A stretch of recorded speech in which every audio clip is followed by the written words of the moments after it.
नमस्कार दोस्तों, स्वागत है आपका आज के मुख्य समाचार में, जिसमें सबसे पहली और बड़ी खबर में आपको बताएंगे कि मणिपुर हिंसा पर विपक्ष ने मांगा अमित शाह का इस्तीफा, लगाया गंभीर आरोप। खबर में आगे जिक्र होगा।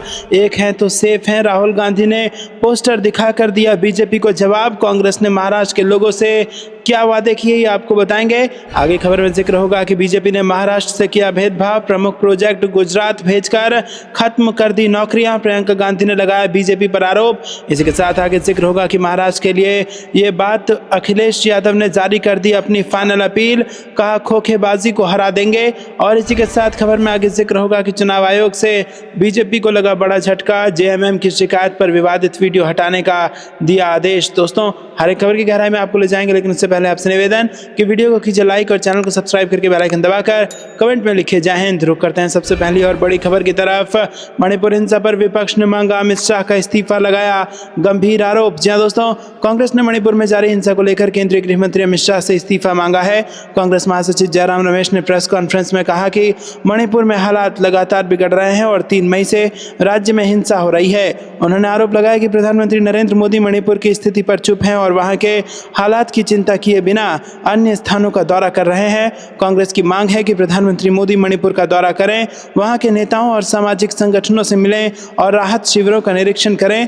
रमेश ने यह भी कहा कि मणिपुर में लंबे समय से एक पूर्णकालिक गवर्नर की नियुक्ति नहीं की गई है जो राज्य में शांति व्यवस्था सुनिश्चित कर सके। उन्होंने ये सवाल उठाया कि क्यों एक आदिवासी महिला राज्यपाल को हटाया गया और क्या इसका कारण उनकी मानसिकता है।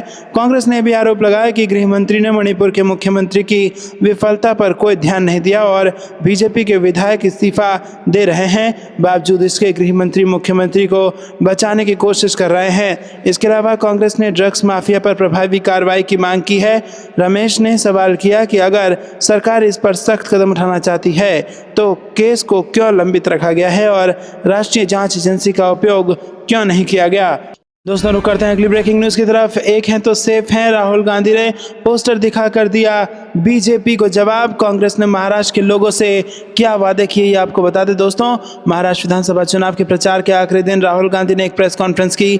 इस दौरान उन्होंने कई महाराष्ट्र की जनता से कई मुद्दों पर बात की। राहुल गांधी ने कहा कि महाराष्ट्र का जो चुनाव है विचारधारा का चुनाव है। अरबपति चाहते हैं मुंबई की ज़मीन उनके हाथ से चली जाए। हमारी सोच है कि महाराष्ट्र के किसानों गरीबों को मदद की ज़रूरत है। रोजगार, महंगाई इस वक्त अहम मुद्दे हैं। राहुल गांधी ने आगे महिलाओं को लेकर भी बयान दिया। उन्होंने कहा हमारा फोकस महिलाओं की मदद करना है। 3,000 रुपये हर महिला के अकाउंट में डाले जाएंगे। किसानों का 3 लाख तक कर्जा माफ होगा। उन्होंने ये भी कहा कि वो महिलाओं के लिए फ्री बस ट्रैवल की सुविधा उपलब्ध कराएंगे, साथ ही कास्ट सेंसस करवाएंगे। विपक्ष के नेता ने अपने प्रेस कॉन्फ्रेंस में आगे कहा 25 लाख रुपए का स्वास्थ्य बीमा हमारी सरकार देगी।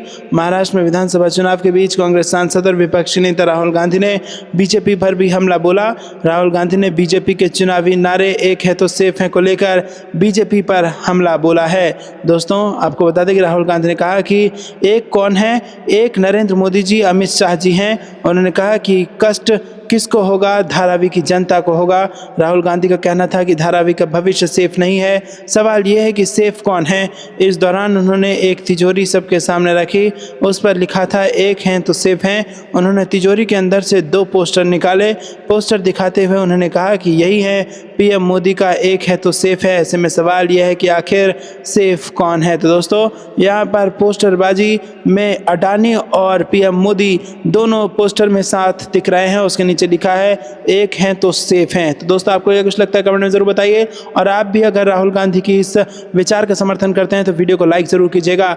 रुक करते हैं ब्रेकिंग न्यूज़ की तरफ। बीजेपी ने महाराष्ट्र से किया भेदभाव, प्रमुख प्रोजेक्ट गुजरात को ट्रांसफर करने से खत्म हो गई नौकरियां, प्रियंका गांधी ने लगाया बीजेपी पर आरोप। जी हां दोस्तों, कांग्रेस महासचिव प्रियंका गांधी ने रविवार को बीजेपी की नीतियों की आलोचना की और दावा किया कि कुछ बड़ी परियोजनाओं के गुजरात में ट्रांसफर होने के कारण महाराष्ट्र में नौकरियां खत्म हो गई।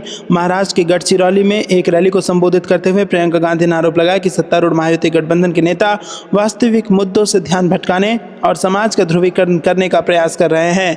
राज्य की महायुति सरकार की प्रमुख योजना लाडली बहन को लेकर उस पर निशाना साधते हुए प्रियंका गांधी ने कहा कि महिलाओं को बेहतर जीवन के लिए वोट देना चाहिए, न कि इसलिए कि उन्हें प्रति माह 1,500 रुपये मिल रहे हैं।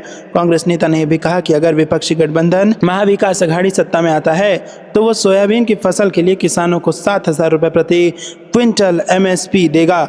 रुक करते हैं अगली ब्रेकिंग न्यूज़ की तरफ। खोखेबाजी को हरा देंगे महाराष्ट्र के लिए अखिलेश यादव ने जारी कर दी अपनी फाइनल अपील। जी हाँ दोस्तों, आपको बता दें कि महाराष्ट्र विधानसभा चुनाव को लेकर सोमवार यानी 18 नवंबर को प्रचार समाप्त हो चुका है। इस बीच महाराष्ट्र में 20 नवंबर को वोटिंग से पहले समाजवादी पार्टी के मुखिया अखिलेश यादव ने बड़ा दावा करते हुए अपनी फाइनल अपील कर दी है। अखिलेश यादव ने कहा कि महाराष्ट्र में इंडिया गठबंधन महाविकास अघाड़ी की सरकार बनेगी। उन्होंने अपने एक्स हैंडल से एक लंबा चौड़ा पोस्ट किया है। आपको बता दें कि अखिलेश यादव की सपा महाराष्ट्र में कांग्रेस, उद्धव गोट की शिवसेना और शरद पवार की एनसीपी के गठबंधन महाविकास अघाड़ी का हिस्सा है। आपको ये भी बता दें कि महाराष्ट्र में मुख्य मुकाबला सत्तारूढ़ महायुति गठबंधन और महाविकास अघाड़ी में है। यहाँ के मुख्यमंत्री शिंदे के नेतृत्व वाली शिवसेना, भारतीय जनता पार्टी, अजीत पवार की राकांपा की गठबंधन वाली महायुति सरकार चुनावों से पहले महिलाओं के लिए अपनी लाड़की बहन योजना के सहारे मतदाताओं को साधने में लगी है।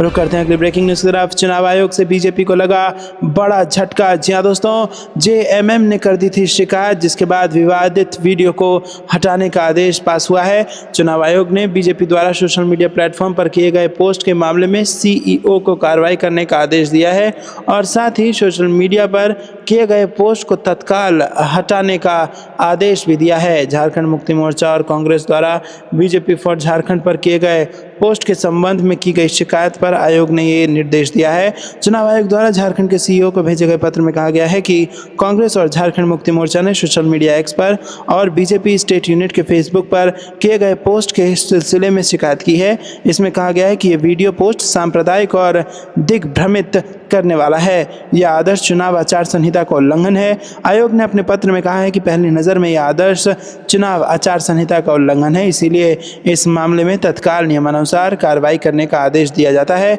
इसके बाद संबंधित पक्ष को तत्काल प्रभाव से सोशल मीडिया प्लेटफॉर्म से पोस्ट को हटाने का निर्देश दिया जाता है। रुक करते हैं अगली ब्रेकिंग न्यूज़ की तरफ। शंभू बॉर्डर पर बैठे किसान करेंगे दिल्ली कूच। 6 दिसंबर को पैदल आगे बढ़ेगा जत्था। जी हाँ दोस्तों, यहाँ पर आपको बता दें कि 13 फरवरी से शंभू बॉर्डर पर बैठे किसान सभी फसलों पर एमएसपी दिए जाने की मांग को लेकर बड़ा कदम उठाने जा रहे हैं। संयुक्त किसान मोर्चा की ओर से चंडीगढ़ में हुई बैठक के बाद आंदोलन को आगे बढ़ाने के लिए किसान जत्थेबंदियों ने यह फैसला किया है कि 6 दिसंबर को शंभू बॉर्डर से किसान दिल्ली की ओर कूच करेंगे। किसान नेता सरवन सिंह पंधेर ने कहा कि 6 दिसंबर को शंभू बॉर्डर से किसान एकजुट होकर दिल्ली की ओर पैदल मार्च करेंगे। उन्होंने कहा कि वो इस बार पैदल ही दिल्ली की ओर कूच करेंगे। इस दौरान किसान ट्रैक्टर और ट्रॉली लेकर आगे नहीं बढ़ेंगे। पंधेर ने कहा कि उसको लेकर पंजाब, हरियाणा और अन्य राज्य के किसान संगठनों को दिल्ली कूच की कार्यक्रम के संदर्भ में जानकारी साझा कर दी गई है और जल्द ही किसान संगठन शंभू बॉर्डर पर एकजुट होंगे। रुक करते हैं अगली ब्रेकिंग न्यूज़ की तरफ। महाराष्ट्र चुनाव ऐलान से ठीक पहले क्यों दिए गए अडानी को टेंडर, जयराम रमेश ने उठाए सवाल। जी हाँ दोस्तों, कांग्रेस नेता जयराम रमेश ने महाराष्ट्र चुनाव के अंतिम चरण में पीएम मोदी और महायुति सरकार पर बड़ा हमला बोला है। एक्स पर लिखे गए एक पोस्ट में जयराम रमेश ने आरोप लगाया कि महाराष्ट्र चुनाव के ऐलान से 1 महीने पहले महायुति सरकार ने बड़े फैसले लिए और कई बड़े प्रोजेक्ट्स का टेंडर इंडस्ट्रियलिस्ट अडानी को दे दिया। अपने पोस्ट में उन्होंने अडानी और मोदी को निशाना साधते हुए मोडानी लिखकर तंज कसा। सोमवार को ही कांग्रेस नेता राहुल गांधी ने मुंबई में प्रेस कॉन्फ्रेंस की थी, जिसमें उन्होंने एक है तो सेफ है का कांग्रेसी पोस्टर जारी किया था। इस पोस्टर में भी पीएम नरेंद्र मोदी और अडानी की तस्वीर लगाई गई थी। रुक करते हैं अगली ब्रेकिंग न्यूज़ की तरफ। प्रियंका गांधी की पीएम मोदी को खुली चुनौती, जातिगत जनगणना को लेकर किया बड़ा दावा। जी दोस्तों, महाराष्ट्र विधानसभा चुनाव को लेकर कांग्रेस ने पीएम मोदी पर हमला बोला है। कांग्रेस महासचिव प्रियंका गांधी ने मंच से पीएम मोदी को खुली चुनौती दी है। उन्होंने कहा है कि आरक्षण पर झूठ फैलाने वाली बीजेपी और नरेंद्र मोदी जी ये बताएं कि वो जातिगत जनगणना कराने और आरक्षण पर 50% की कैप हटाने के प्रस्ताव से क्यों भाग रहे हैं। बीजेपी पर निशाना साधते हुए उन्होंने कहा कि वो दावा करते हैं कि मेरा भाई आरक्षण के खिलाफ है। ये वही व्यक्ति है जिसने न्याय की मांग करते हुए मणिपुर से मुंबई पैदल यात्रा की थी। जाति जनगणना की मांग करते हुए उसने कन्याकुमारी से कश्मीर तक पैदल यात्रा की। वो डरे हुए हैं, इसलिए झूठ फैला रहे हैं। हम प्रत्येक जाति की जनसंख्या संरचना को जाने बिना प्रभावी ढंग से आरक्षण कैसे आवंटित कर सकते हैं। बता दें कि राज्य की 288 सदस्यीय विधानसभा सीटों पर 20 नवंबर को चुनाव होने वाला है। रुक करते हैं अगली ब्रेकिंग न्यूज़ की तरफ। किसी से भी पंगा ले लो लेकिन मुझसे नहीं, शरद पवार ने 1980 के दौर को याद करते हुए दी खुली चुनौती। जी हाँ दोस्तों, किसी से भी पंगा ले लो लेकिन मुझसे नहीं, शरद पवार ने चुनौती दी है। महाराष्ट्र में ठंड के मौसम में चुनावी सियासी गर्मी बढ़ गई है। इसी बीच एनसीपी सुप्रीमो शरद पवार ने यह बयान दे दिया है। अगर आप भी इसका समर्थन करते हैं तो वीडियो को लाइक जरूर कीजिएगा। रुक करते हैं अगली ब्रेकिंग न्यूज की तरफ। हेमंत सोरेन का केंद्र सरकार पर कटाक्ष, कहा सत्ता में बने रहने के लिए बीजेपी कर रही है ईडी और सीबीआई का दुरुपयोग। जी हाँ दोस्तों, गिरिडीह विधानसभा में झारखंड के मुख्यमंत्री हेमंत सोरेन ने एक चुनावी जनसभा को संबोधित किया। इस जनसभा का आयोजन झारखंड मुक्ति मोर्चा के प्रत्याशी सुदिव्य कुमार सोनू के समर्थन में किया गया था। मुख्यमंत्री ने अपने भाषण में भारतीय जनता पार्टी पर जमकर निशाना साधा और उन्हें डर और दमन की राजनीति का उन पर आरोप लगाया। दोस्तों, हेमंत सोरेन ने कहा कि भाजपा सत्ता में बने रहने के लिए केंद्रीय एजेंसियों जैसे ईडी और सीबीआई का दुरुपयोग कर रही है। मुख्यमंत्री ने जनता को आश्वस्त किया कि झारखंड मुक्ति मोर्चा, कांग्रेस और आरजेडी के महागठबंधन को एक बार फिर मौका मिला तो अधूरे कामों को प्राथमिकता के आधार पर पूरा किया जाएगा। मुख्यमंत्री ने अपने संबोधन में कहा कि पिछली सरकार को जनता ने मौका दिया था, लेकिन कोरोना महामारी के कारण कई महत्वपूर्ण योजनाओं और विकास कार्यों को पूरे 5 साल का समय नहीं मिल सका। उन्होंने जोर देकर कहा कि महागठबंधन को फिर से जनादेश मिलने पर अधूरे कार्यों को तेजी से पूरा किया जाएगा।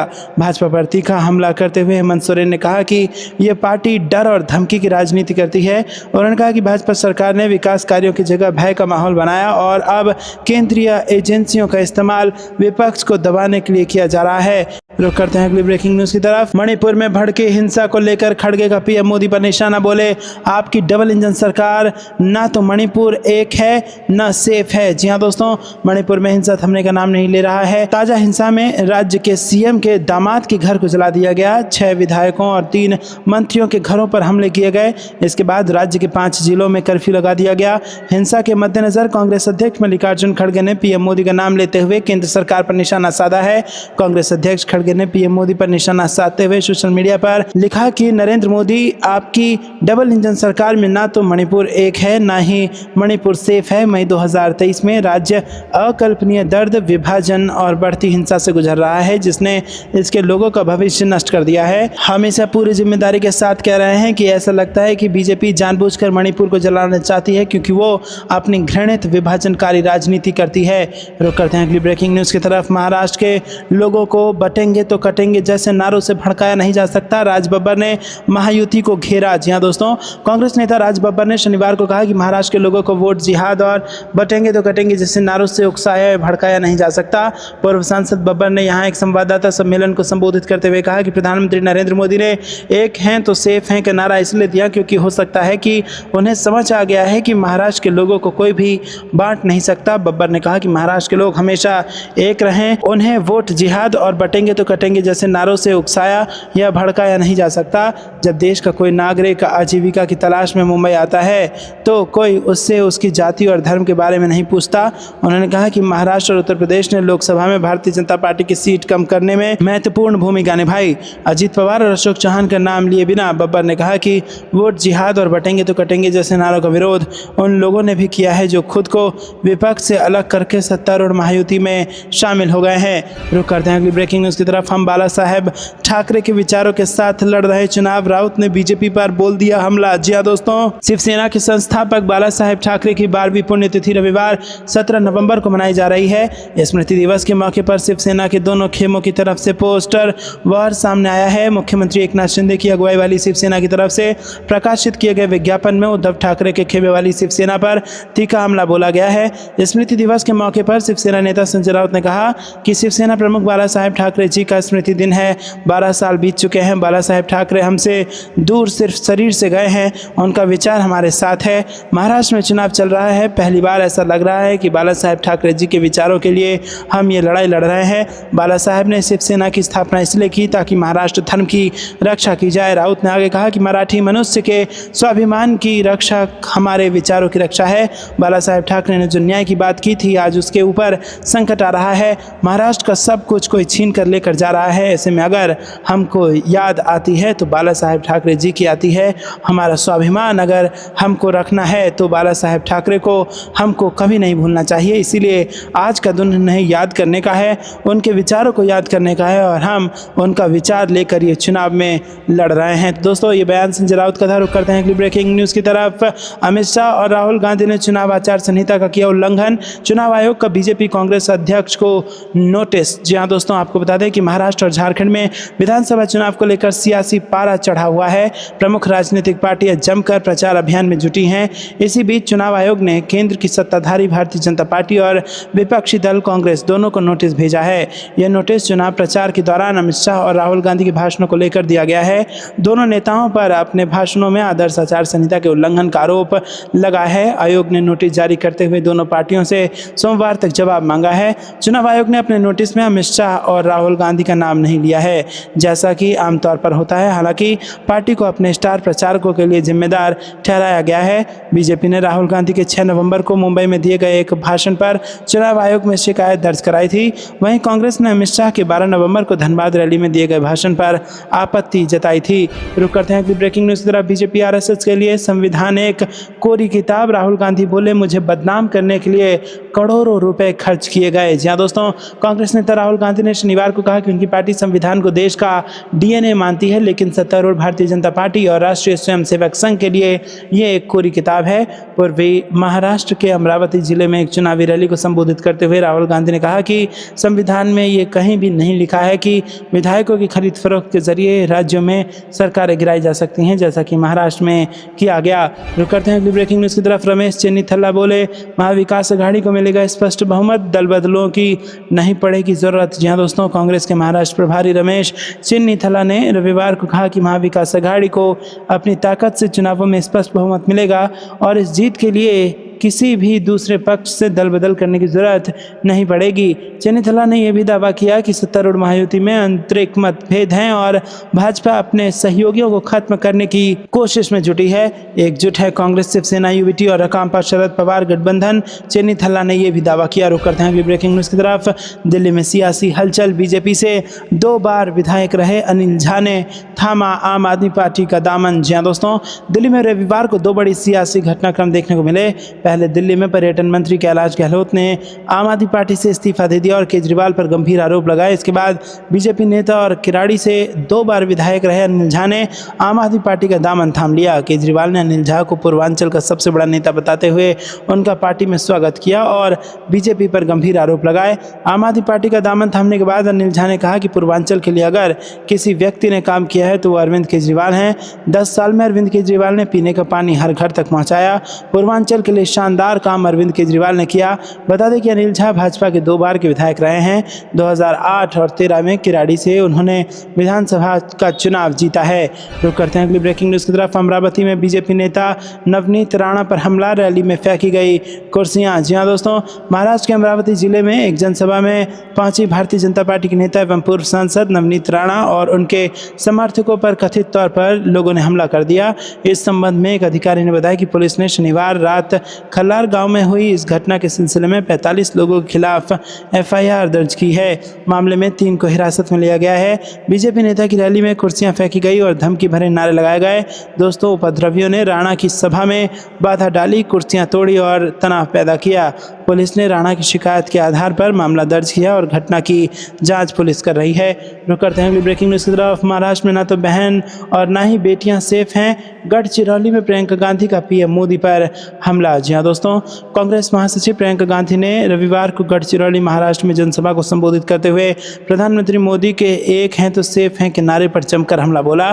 प्रियंका गांधी ने कहा, एक अडानी और उसकी तिजोरी ही मोदी के राज में सेफ है, बाकी ना तो किसानों की फसल सेफ है, ना ही नौकरियां सेफ है, ना बहन बेटियां सेफ है, ना आदिवासियों की जमीन सेफ है, ना ही महाराष्ट्र के लोगों के उद्योग धंधे सेफ हैं।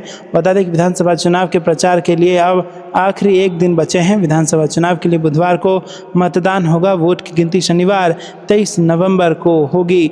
रुक करते हैं अगली ब्रेकिंग न्यूज की तरफ। भाजपा के शासन में बेरोजगारी, महंगाई बढ़ रही है, तेजस्वी यादव का बयान। जी हां दोस्तों, 17 नवंबर को बोकारो में राष्ट्रीय जनता दल के नेता तेजस्वी यादव ने आरोप लगाया कि केंद्र में भारतीय जनता पार्टी नीति सरकार बेरोजगारी और आवश्यक वस्तुओं के दाम बढ़ने के लिए जिम्मेदार है। तेजस्वी ने बोकारो में एक चुनावी रैली को संबोधित करते हुए कहा कि केंद्र में भाजपा नीति सरकार की गलत नीतियों के कारण देश में बेरोजगारी और महंगाई बढ़ रही है। भाजपा आवश्यक वस्तुओं की कीमतों में वृद्धि को रोकने और रोजगार के अवसर बढ़ाने में नाकाम रही है। आरजेडी नेता ने आरोप लगाया कि केंद्र में सत्तारूढ़ पार्टी राज्यों में गैर भाजपा सरकारों को सत्ता से बाहर करने के लिए प्रवर्तन निदेशालय, केंद्रीय अन्वेषण ब्यूरो और आयकर विभाग जैसे केंद्रीय एजेंसियों का दुरुपयोग कर रही है। उन्होंने कहा कि भाजपा झारखंड के मुख्यमंत्री हेमंत सोरेन और बिहार के पूर्व मुख्यमंत्री लालू यादव को उन्होंने जेल भेजा और मुझे भी जेल भेजने की कोशिश की। हम जेल जाने के नाम से डरने वाले नहीं हैं। तो दोस्तों, आपको ये कुछ लगता है कमेंट में जरूर बताइए। वीडियो को लाइक नहीं किया तो लाइक जरूर कीजिएगा।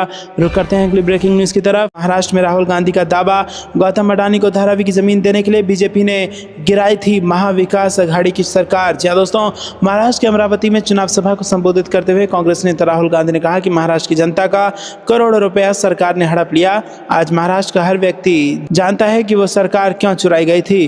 उन्होंने कहा कि ऐसा धारावी के कारण किया गया क्योंकि बीजेपी के लोग नरेंद्र मोदी, अमित शाह धारावी की जमीन, महाराष्ट्र के गरीबों की जमीन, 1 लाख करोड़ रुपए की जमीन अपने दोस्त गौतम अडानी को देना चाहते थे। इसलिए सरकार आपके हाथ से महाराष्ट्र छीन लिया गया। जहाँ दोस्तों, राहुल गांधी ने कहा कि देश में जो विचारधाराओं की लड़ाई है, एक तरफ इंडिया गठबंधन और दूसरी तरफ बीजेपी आरएसएस है। हम कहते हैं कि देश संविधान से चलना चाहिए और नरेंद्र मोदी कहते हैं कि संविधान एक खोखली किताब है, इसमें कुछ नहीं लिखा है। ये किताब बीजेपी आरएसएस के लोगों के लिए खोखली होगी, लेकिन हमारे लिए ये देश का डीएनए है।